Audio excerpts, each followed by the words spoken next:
Well, this is only the second time I've ever done a live feed. And of course, my voice is giving me fits tonight because I was out taking care of some last fall. The utility company backed their big trucks into my front yard and left ruts that were like 6 inches deep. And so after I called, somebody came out. As soon as they saw it, they apologized, sent a crew the next day. They filled in the ruts and they put down this straw mesh, comes on a roll. And they told me, "We're sorry, but we couldn't get any biodegradable. This has to be taken up. You can't run the lawnmower over it." Well, my front yard is starting to grow, and it's really the first heavy activity I've done really since my pacemaker. I got part of it, a third of it done, which I made a video about in retirement. The best way to get things done is to break it up into smaller projects. But I'm a man, and I thought, no, I can do that. No, no, I couldn't. So by the time I realized that, got it stopped at a third, got in, got my shower. I don't recover as fast. Even a hot shower, I got to take a minute to recover. So some of the things I had planned to talk about, I didn't get my paperwork in order, but that's okay because I've decided that I'm not going to script anything. I'll have my bullet points, but I'm not going to try to be too scripted simply because I hate that. I hate it when I tune into somebody that I subscribe to and they sit and you can tell that they are reading from their teleprompter. Now, I have 2 teleprompters. I have one in Studio A, and I have one here in Studio B. I don't even have a camera hooked up to it. I uh, I believe there's times when a teleprompter is good. This isn't that. And since I knew I wanted to get at least 15, 20 minutes more time being live, unedited, under my belt, a little bit more experience before people actually show up. And that's okay. I'm used to. Before I went into service, I used to give a Saturday morning service at a nursing home. For whatever reason, it's like everybody forgot about that nursing home. So when I found out, the gentleman that was took me under his wing to try to train me to be a minister, he said, "Well, Chuck, I got a place that we're going to go to." So Saturday we got in the car. He drove me there and said, "Give him a 25-minute talk." What? He said, "Yeah, that's right. Give him a talk. You don't have to worry about it. I've heard you talk before. You'll figure out." So the first 5 minutes, I explained that this was my first time in front of people that I didn't grow up with. To the youth group at church, I knew all those guys. There was no problem talking. You know, when you grow up with people, you know all their quirks. And so there's no need to be nervous when you're giving a speech or a sermon or talking in front of them. But when you're standing in front of a group of people that you've never met before, it can be tough. So I decided that I'm gonna make a few friends. I'm gonna learn who they are. So we kinda went around the room, everyone introducing themselves. Of course, they all knew each other. They've been living years in that nursing home. They were so thrilled to have somebody that cared and showed up. They shared a lot of information, and I learned right away, the way to disarm the room is fill it with people you know. And if you don't know people in the room, introduce yourself. Now, I have about 200 subscribers, just a little more, 214, I think it is today. But tomorrow, who knows? It goes up and down by 1 or 2 all the time. But most of the people that subscribe, that leave comments, that I've interacted with, they understand, they know me. If you get him started, he's gonna keep this comment going back and forth 4 or 5 times. I'm a talker. Now, it doesn't mean I'm a good talker. It just means, like everybody's always said, when you meet a stranger, they're not a stranger for long. And I have my good days and bad days. On a good day, I can meet a bunch of people and know everybody before I leave. On a bad day, I can meet a bunch of people and I just want to get in and out. I've had enough people for that day. Let's face it, folks. All of us need people skills. And sometimes we just don't know. We just need a break from it. But I wanted to talk a little bit today about my series that has a lot of the people that seem to know what to do on YouTube have suggested that people start a series. And I'd been thinking about it for a while. And so when I heard them say that, I thought, I'm going to try one. So I started one and I titled it, it's a playlist on my main page, and I titled it While We're Still Here. Because, none of us know how much time we have. None of us know, are we going to be here next year? Are we going to be here in 20 years? Now, think about it. The real tragedy, if you're 60, 70, even 80, the real tragedy would be if you didn't go do something you really wanted to do, something you've waited 50, 60 years to do. Sometimes I think men hold off doing things because they feel like people will think I'm stupid. People will think this is dumb. But you know what? It doesn't matter what people think, first of all. But second, people aren't thinking about you anyway. That's such a misconception. I I've worried all my life because I'm the oldest in the family. There were 6 of us kids.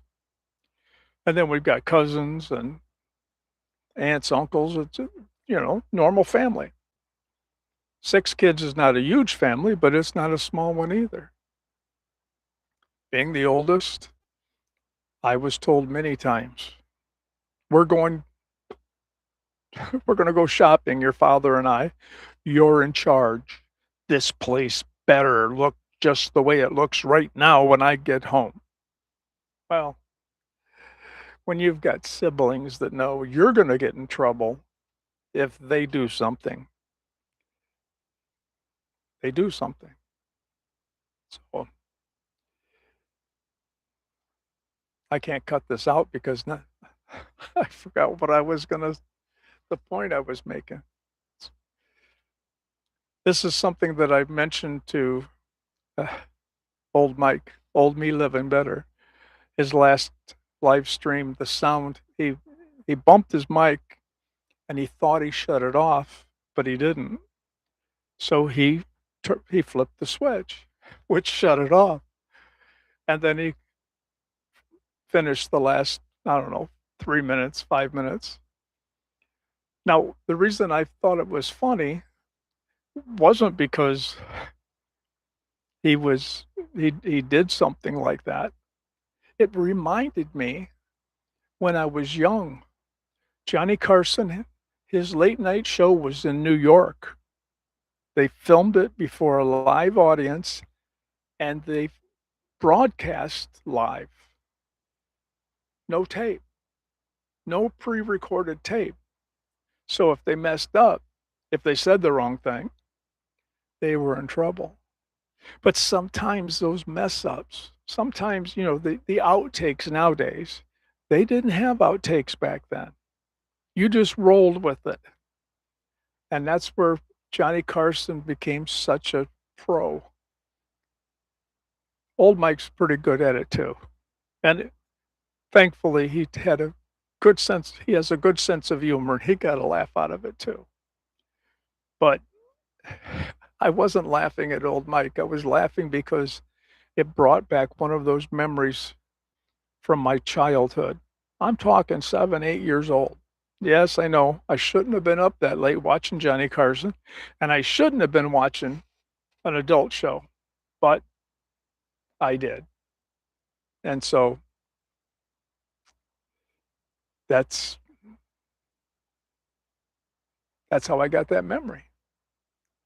So when I'm doing a live stream now, I can't cut out the little brain farts. When I lose track, and I lose track, then I had everything planned out, what I was gonna say, everything. And then ran long out in the yard. And when I came in and clicked on note my, folder,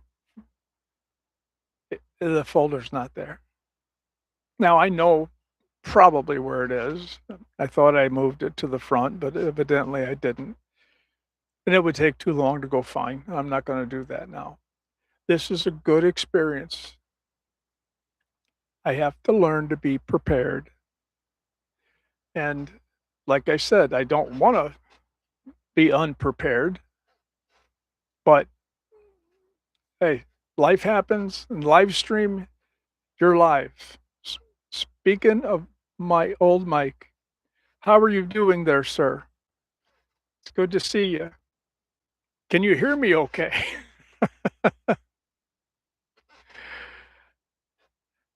I was just explaining that everything I had planned for tonight went right out the window. Well, yes, I'm doing a live stream. I'm trying to be just like my mentor. Can you hear me okay though?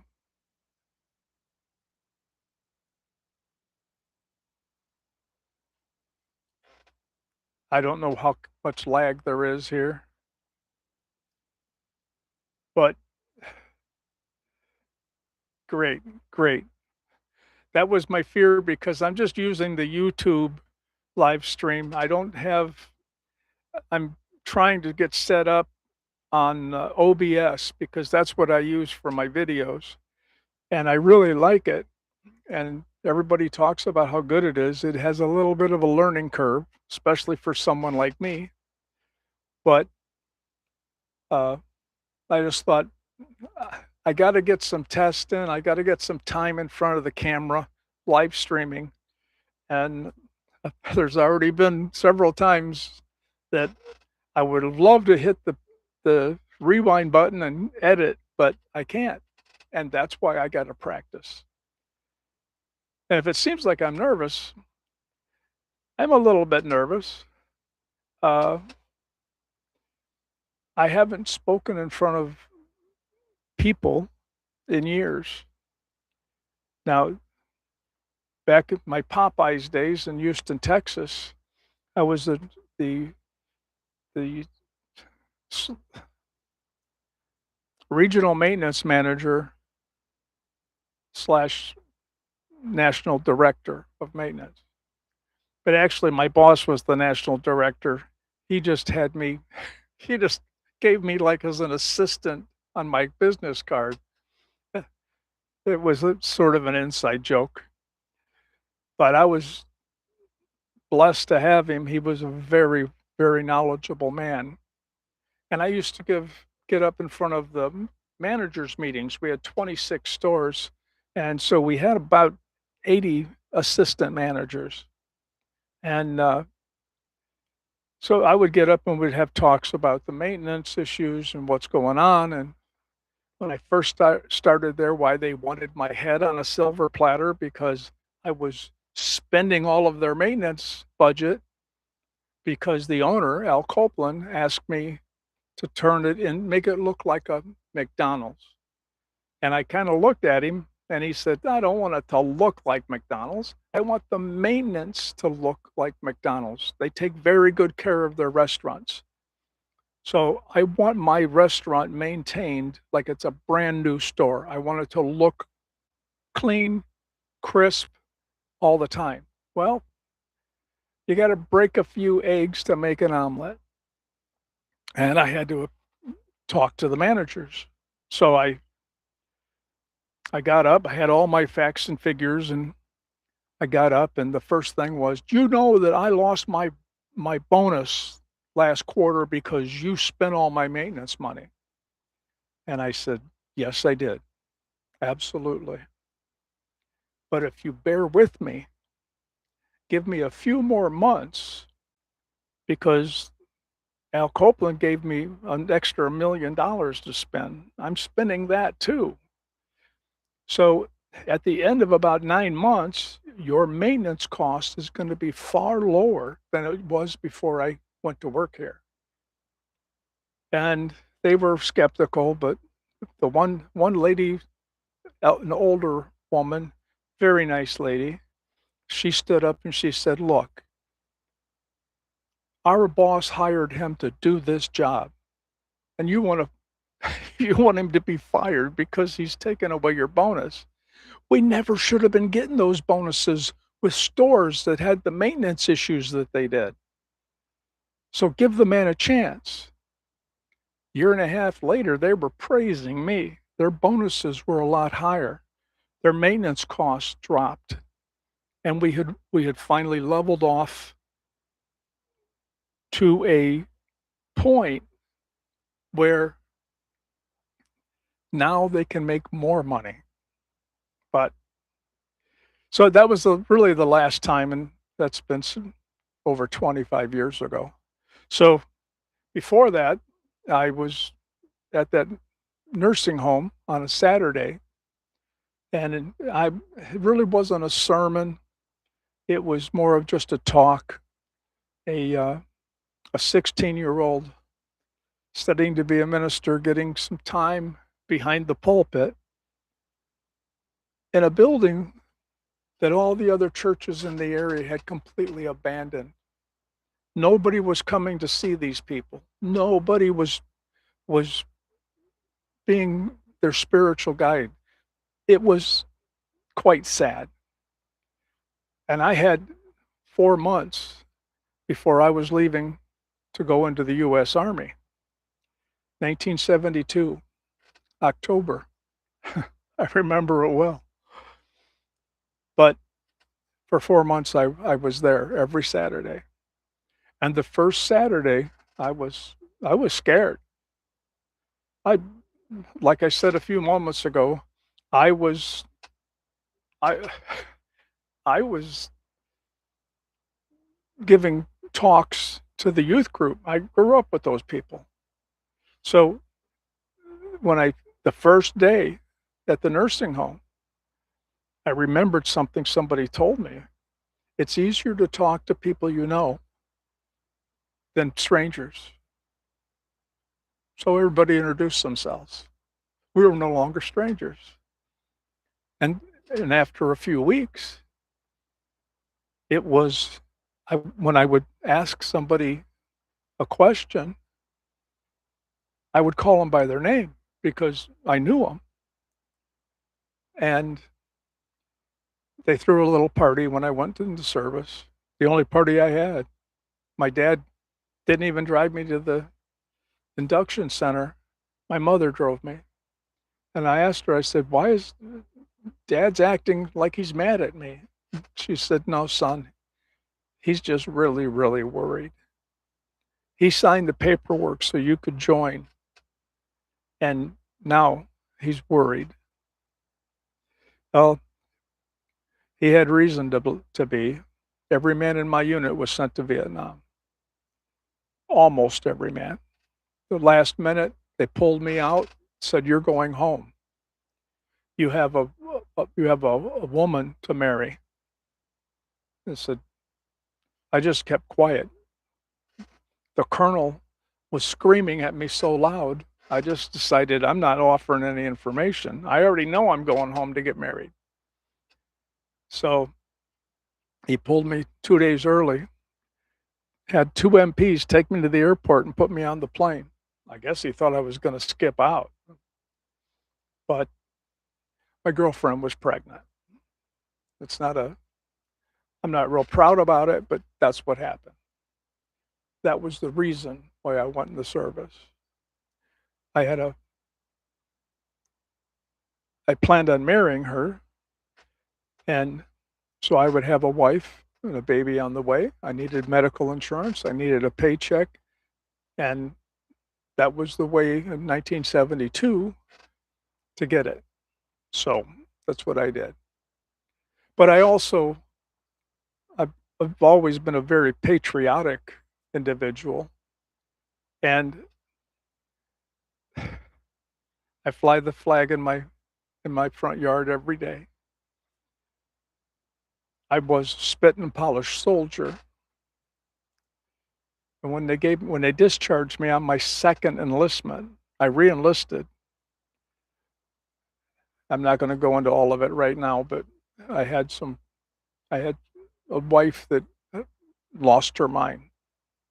So bad that the the the judge gave me full custody of my 2 daughters, my 2 oldest daughters.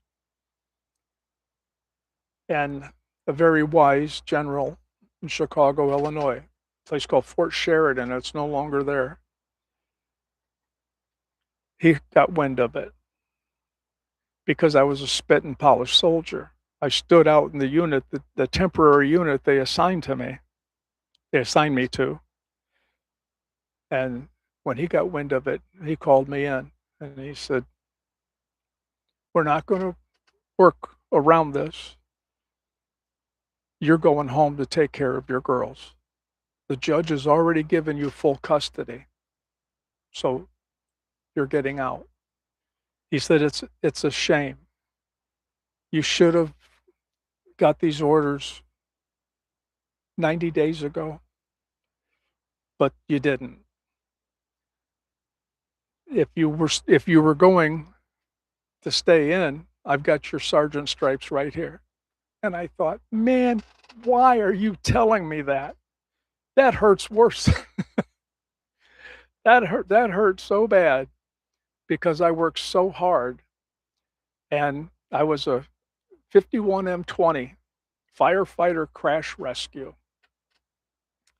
Yes, when they were training at Fort Rucker, Alabama, the helicopters would do these we call them auto rotations where they come in with no power. It's basically a controlled crash landing.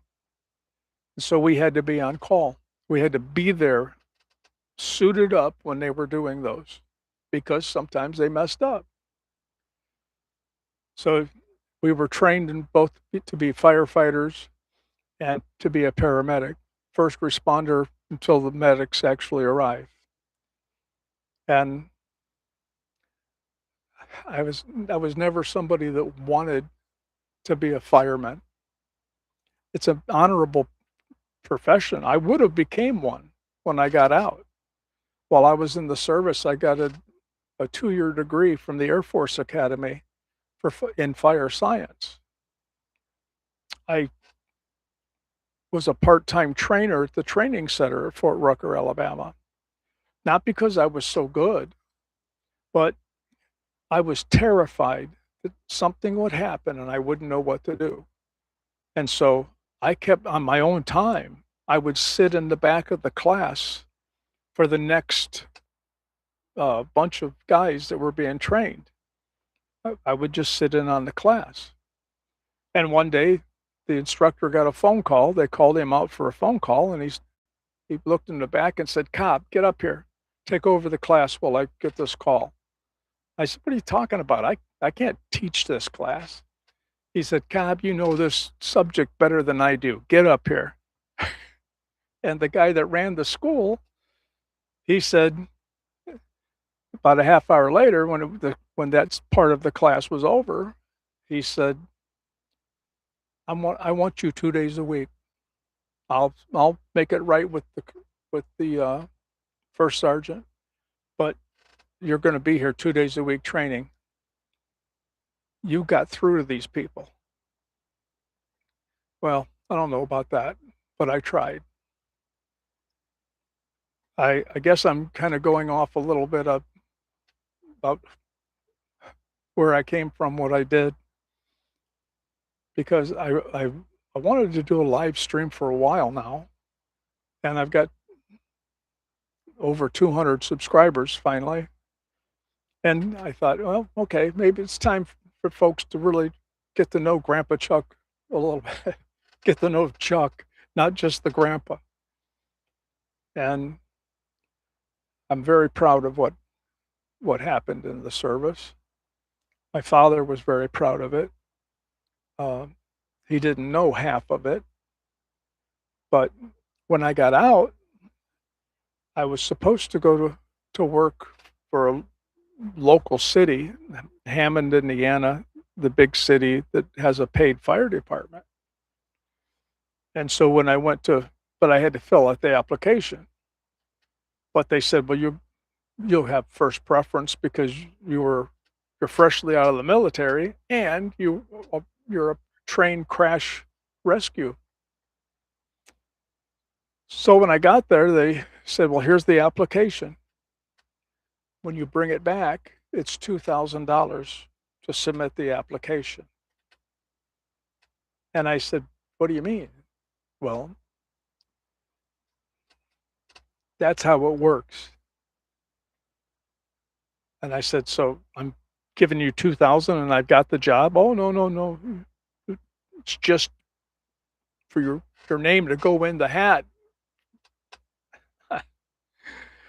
I don't know who thought that somebody that just got out of the service, just went through a divorce and had to pay for all the attorney's fees and all that stuff, and had 2 small girls to take care of, where he was gonna get 2,000. So, I went back to work as a carpenter. My dad taught me that when I was growing up, and for a time, I worked with my dad, building garages. So, I went back to work as a union carpenter. I took the test, I passed the test. They just gave me a full union card. I really didn't want a full carpenter's card. I wanted to go through the apprenticeship program. I wanted to learn all of the ins and outs that they taught, but they didn't have a spot, and they had a spot for a full union carpenter. And I never had an employer upset because I didn't know something. But again, I read every book the library had on carpentry. I didn't wanna go on a job, just like when I was in the fire department. I didn't wanna go on the job and not know. Now the series that I'm doing while we're still here, uh, the 3rd episode was about Harry Bernstein. And I didn't like what I was reading online, which just wasn't deep enough. So I knew I had like 14 days. I went and bought his book. Well, now this is something old Mike would do. This is the book I read, and then I made the video. And it's a wonderful book. It reminded me so much growing up. The the wall, the invisible wall is what's called. And I didn't put a link in because it's easy enough to find, and I'm not set up for that. So, but it made me think of growing up so much because in the book, the Jewish community is on one side of the street and the Christians are on the other, and the invisible wall was that line right down the middle that really wasn't there, but everyone knew exactly how far they could go. And they knew on which side they were supposed to stay. Man, if that's not me growing up in Cedar Lake, Indiana, the rich people had expensive homes all around the lake. Those of us that lived further away from the lake, oops, sorry, further away from the lake, that was our lake too. They didn't have complete, it wasn't just a private lake. Well, when they would come down from Chicago on the weekends, they would have the police run off any, they called us lake rats. And so they would call the police, and the police would run the riffraff off. That was me. So I knew exactly what Harry Bernstein was talking about in that book. But the book goes far deeper than just that. But it just that hooked me right in the beginning, and it was like it was a great book. But somebody asked me one time, what made you read self-help books so much? Because I'm always talking about it and I'm always quoting it. And it's because my father, he left school in the 6th grade, but he had positions where they thought he was not just a college graduate, he was the lead engineer for the power company here. They hired him for that spot. They never checked his credentials. He didn't tell them he was a college graduate. He didn't tell them anything. They just, in the course of conversation, and when they walked him around the plant, he had read a book before he went on the interview. That was another thing that my father did for me. And I've kind of lost the ability, but there for a long time, he took a Evelyn Wood speed reading course. And then he came home and he taught my brother and I how to speed read. And my comprehension isn't what it used to be. I used to be able to get decent by speed reading. But lately, I can't do speed reading. I, I've acquired a taste for taking my time and just slowly reading it and enjoying it and absorbing it. It's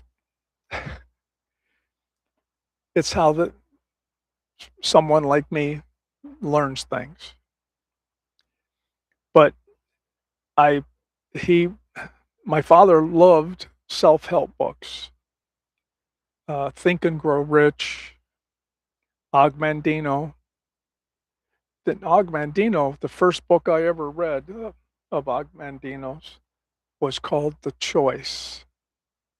Now this isn't not my original. I've been divorced a few times. And Well, let's just say the one time all of my possessions was put on the front yard and set on fire. I didn't do anything wrong. The only thing that I did was I accepted a job traveling because after 3 weeks with no local jobs, I had to get money coming in. Yes, I could have signed up for unemployment, but that's not how I handled it. If I was laid off today, tomorrow I'm out banging knocking on doors. I'm going from business to business to get a job. When I got out of the service and I couldn't I took a job, the only thing that I could take.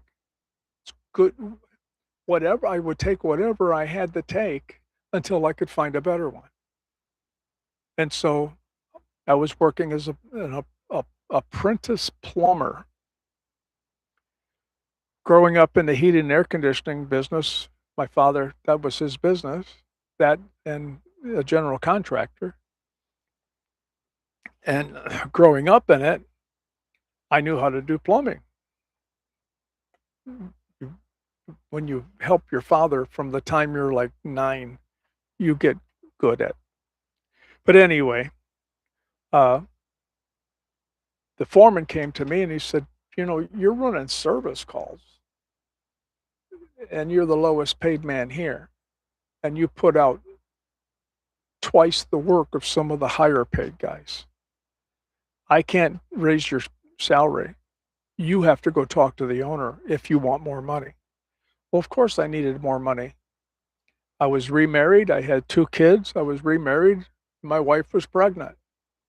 So, at least this time I got married first and then she got pregnant. But the boss, he sat there like he was on top of the world. He said, "Nope, you missed the deadline by a week. I would have been grandfathered in. The state would have given me a plumbing license, full plumbing license, but I missed being grandfathered in by a week," which is kind of okay. I really didn't like doing plumbing. But he said, "This is the pay scale. I don't have to give you." I said, "Well, then I have to quit." He said, "Really? You'd rather have nothing than what you're getting?" I said, "I promised myself this morning that I would talk to you at the end of the day, and if I can't even get 10 cents an hour, then I have to quit." He looked up at me and said, "Would you like your check now, or do you want me to send it to you?" I said, "I'll wait for it. Go ahead and make out my check." So I left 2 or 3 hours early. On the way home, I'm irritated. On the way home, I passed a company, general contractor, did a lot of based on their yard, I could tell they did a lot of concrete work and a lot of residential work. And so I knocked. I went. It looked like a house. I knocked on the door, and the lady said, "Come in." When I opened the door, the living room was a foyer, and she was the receptionist, was right there. I didn't have to knock. And I said, "Well, was just passing by, and I'm looking for work." She said, "Well, what kind of work are you looking for?" And I said, "Carpentry." And she said, "Right now, we have a full crew." And I said, "That's a shame. It's a real shame that you're gonna let the best trim carpenter that's ever walked through that door leave, and you won't have them working for your company. The company down the street is gonna get me." And the owner was sitting in his office, and he said, "Send that arrogant SOB in here." I went in, and I almost tripled my pay from the job I quit an hour before. But he said, "If you can really do what you say you can do, I'll give you full carpenter wages." full carpenter wages was about 4 times what I was making as a plumber. So, when at the end of the week, because they didn't hold anything back at the end of the week, you came in, they already knew your hours, and they would have a check cut for you. I went in, and the receptionist got it she has a huge smile. She hands me the check, and I said, "There's something wrong here." And she said, "Yeah, I know. He paid you from the first hour at full boat, because at the end of the day, the first day, he knew you were gonna work out. He knew you knew what you were talking about. You didn't lie, you didn't try to con him. You could do what you said you could do." So I now the funny thing is, and, sometimes I'm reminded that I had a conversation with my granddaughter a couple of days ago, and she said, "Well, sometimes God doesn't answer prayer." I said, "Oh, hon, don't say that. He does. Sometimes the answer is no." And she said, "I didn't think of that." I said, "Have you talked to your mom about it?" "No." A week ago, Sunday, she was baptized. She's 9. So, she's got grandpa wrapped right here. But I said, "No, sometimes God just simply says no, because he's looking at the whole picture. He knows everything that's gonna happen, and he's got a plan. So, when you pray for something that's not part of his plan, he's just gonna say no, because God's gonna work his plan, and you just need to accept that." And so she looked at me and she said, "I can do that, grandpa. I can do that."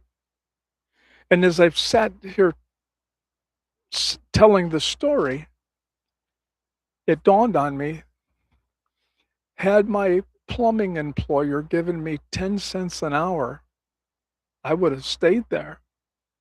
I would have stayed there. I would have worked my way up to eventually get the bigger money when I became a full licensed plumber.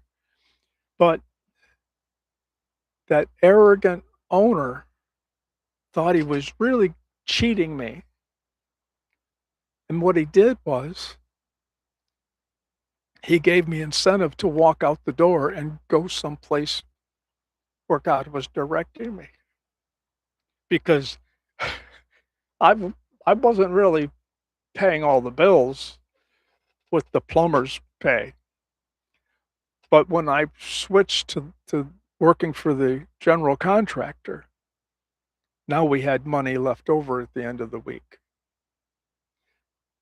I always put in 10 hours overtime if the boss lets me, so we always had money. But well, thank you very much, Mike. I appreciate you saying that. I I question, I do appreciate it. I I question myself so much. YouTube is a strange, strange animal. They're constantly telling you to flip the script, to change this, change that, better this, better that, and I wonder sometimes. I mean, I've actually had, vidIQ, some of the critiquing I get, uh, on their AI system. Basically, it tells me, well, I'm paraphrasing, but my basically they say, maybe you should find another line of work because this isn't for you. And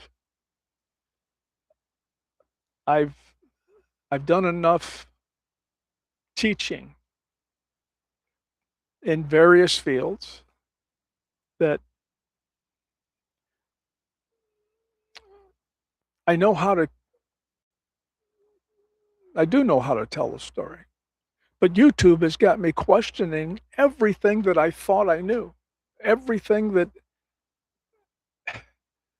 everything that I ever thought I knew about everything. Now, I knew when because this isn't my first channel. I go back 15, 18 years with YouTube for various channels. I lost a channel because I lost my email when I shut down a website, and it didn't dawn on me that the email so when I went to try to get back in, they wanted to send something to my email, and they couldn't, so I lost that channel. It was back when I had a business called Cutting Edge Sand Carving. I had a forum with 5,000 people that did sandblasting in stone, glass etching. We call it sand carving. Uh, and it was the largest internet group, the largest forum for people that did that. And I didn't charge anybody. People could send in donations if they wanted to help pay the cost for the server, and it was not cheap back then. But the wife and I, we foot the bill most of the time. Then we had some donations, and we appreciated it, but I didn't charge anything. I taught sand carving online. I taught people how to use CorelDRAW. I taught them how to create a sign with blank space and how to fill this, how to balance the sign. Now, nobody taught me. That's not true. Some of the people, there was a place called Sign Forums, and they taught me a ton about making signs, cutting vinyl, working in CorelDRAW. And at one point, they made me a moderator there, and we had people asking questions, but they really didn't want to get into the sand carving part.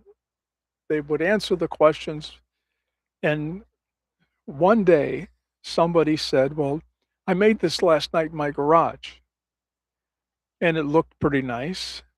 And I said, "You made it in your garage? Do you have a sandblast booth in your garage?"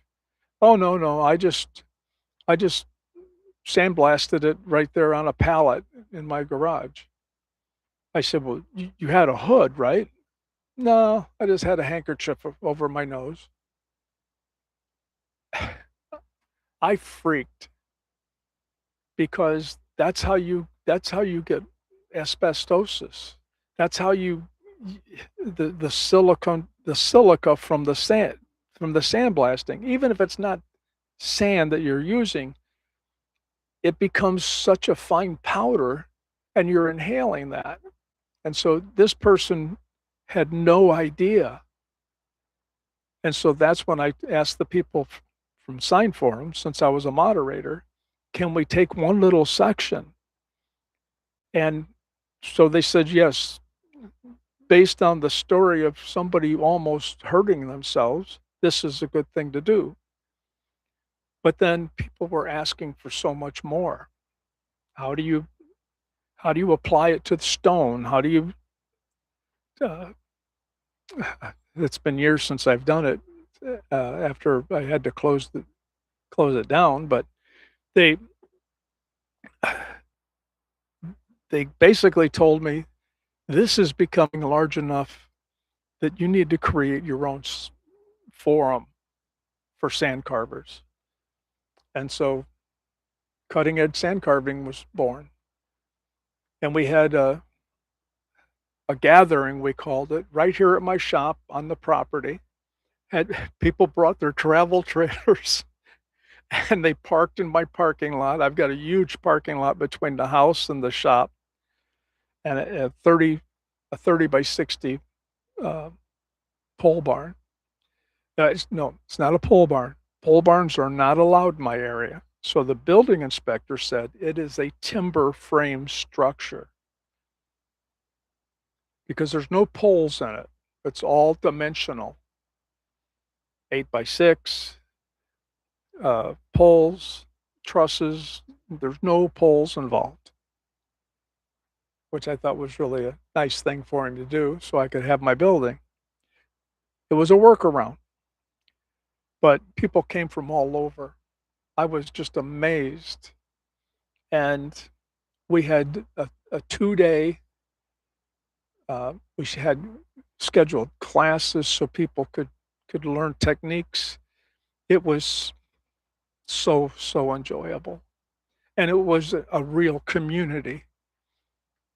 You could call somebody up and they were right back.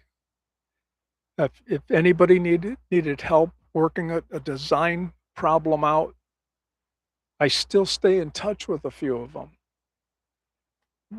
I lost the forum. As with anything, I had one rule, just be nice. If you can't be nice, then go pick up your marbles and go somewhere else. Just be nice. Treat each other with respect and be kind. And that was it. 5,000 people got along great. And then I got a few from a different forum that they would do the the wooden bases for the glass, and they thought, well, if we start doing the sandblasting too, then we can make the money for both. That's a good idea. But they were nothing but troublemakers, and they stirred up trouble horribly. And after a year, I told the one man, I called him at his business, and I said, "You can't keep doing this. I have one rule, and you violate it 5 times a day. I have to do something." And he said, "Well, you go ahead. I don't care. I'm gonna start my own forum." So, I didn't kick him out. What I didn't think about was that he would go behind my back, gather all of the emails from all 5,000, and when he launched his, now his was a for profit.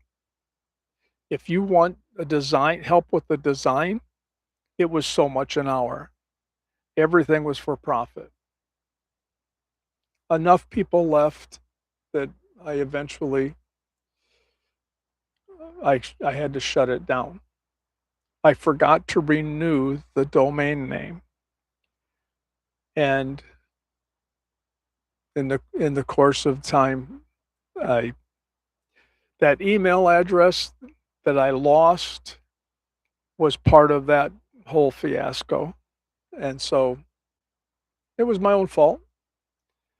I didn't stay on top of things. And a year and a half later, I stumbled on his forum. And I stumbled on it through Google. There was a post where they were talking about some of the problems. Now, how it became public post for the moderators to be talking in public about it.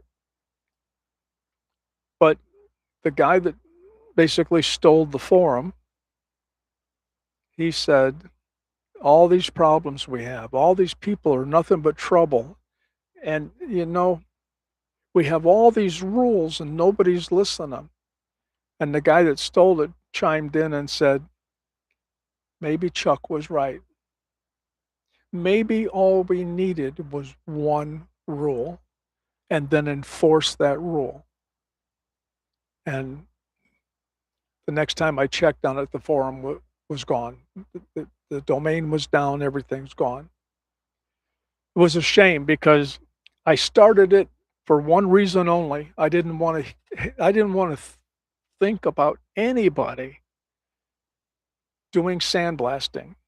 without the proper protective gear. And so we trained people. We had a great time doing it.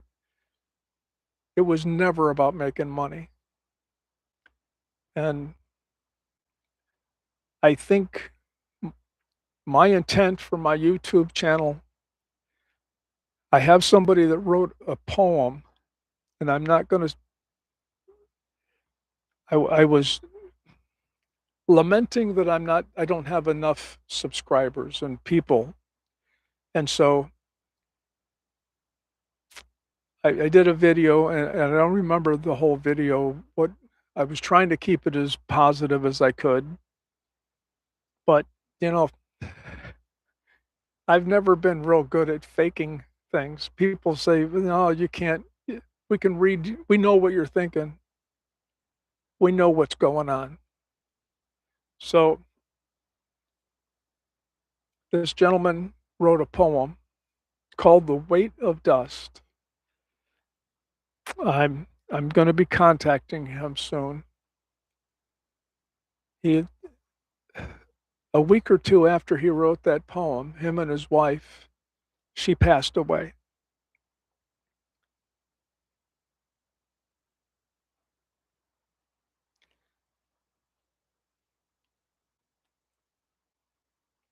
And it really bothered me. Somebody asked me, why? Why does it bother you so much?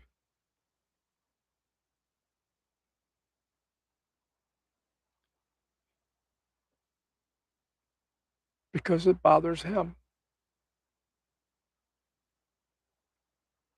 Now, sometimes having so much empathy is not a healthy thing. And I've always been able to keep my boundaries. The last few years, my wife keeps saying, you got to go get blood work checked. There's something going on. Because now, all of a sudden, we're watching a movie. I'm the one that's crying. But that's the kind of connection I want to have with the people on my channel. He saw what I was going through and he wrote a fantastic poem. It fit what was happening. And I he has a lot of subscribers, not a lot, but over 1,000. And I don't, but I'd like to do a collaboration with him where I can share that poem for two reasons. One, because he shared it in the comment section of that video, but I'd like to give it a little more exposure where people can take a minute and see it and read it. Because at a time in his life when him and his wife were going through all of this, and it was a long battle, they took the time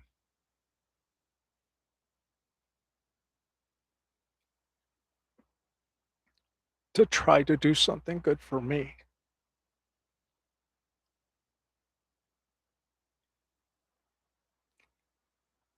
I may never get monetized because I hit the lottery with that.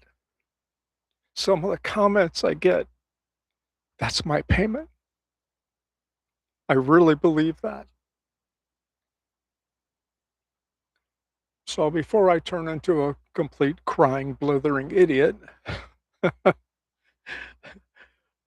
Mike, if you're still there, I'm not always like this,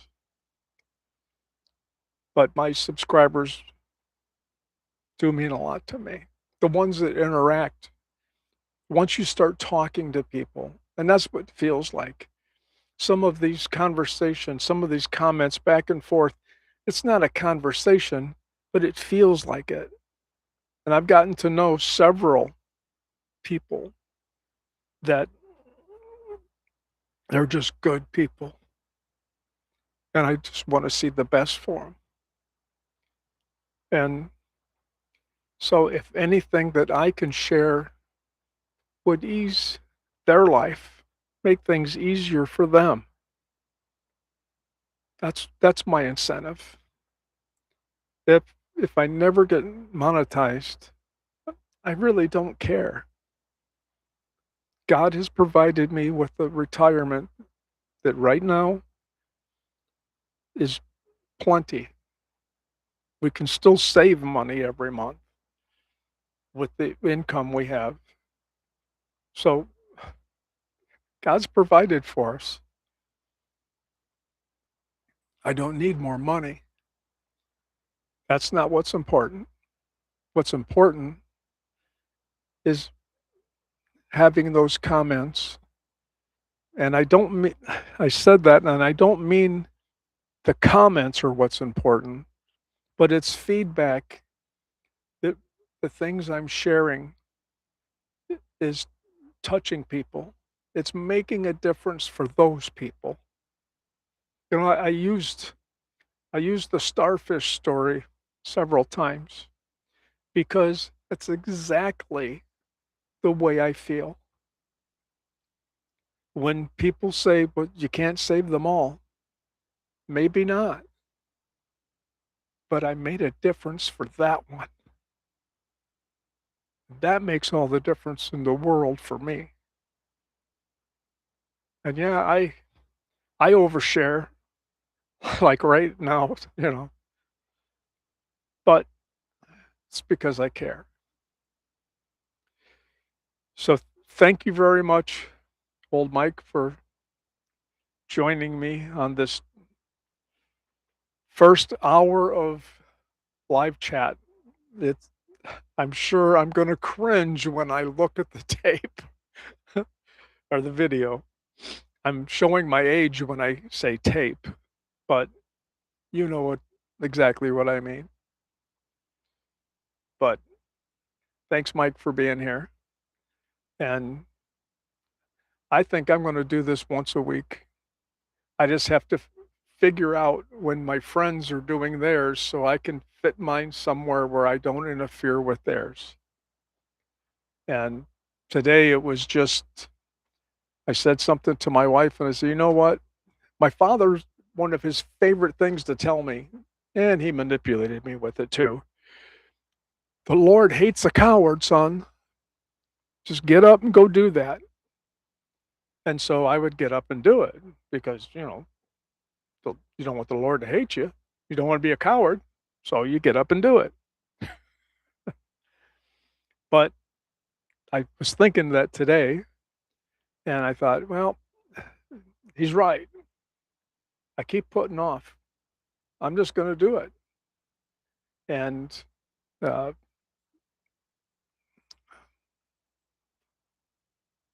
Rob the Maritimer, he said in his live feed recently, if nobody shows up, just have a few subjects you're going to talk about and just make a video. No big deal. And so I thought, yeah, I'm going to do that. But then Mike showed up. Mike, thank you. It means the world to me that you were the first person in my live feeds because I plan on doing more. And it really means the world to me that you were the first one in. I appreciate it more than I can say. So I'm going to get off here and let you get back to what you're doing. But if I can ever do anything, you already know. All you got to do is let me know. Thanks for watching, and hopefully I'll see you in the next one. Bye now.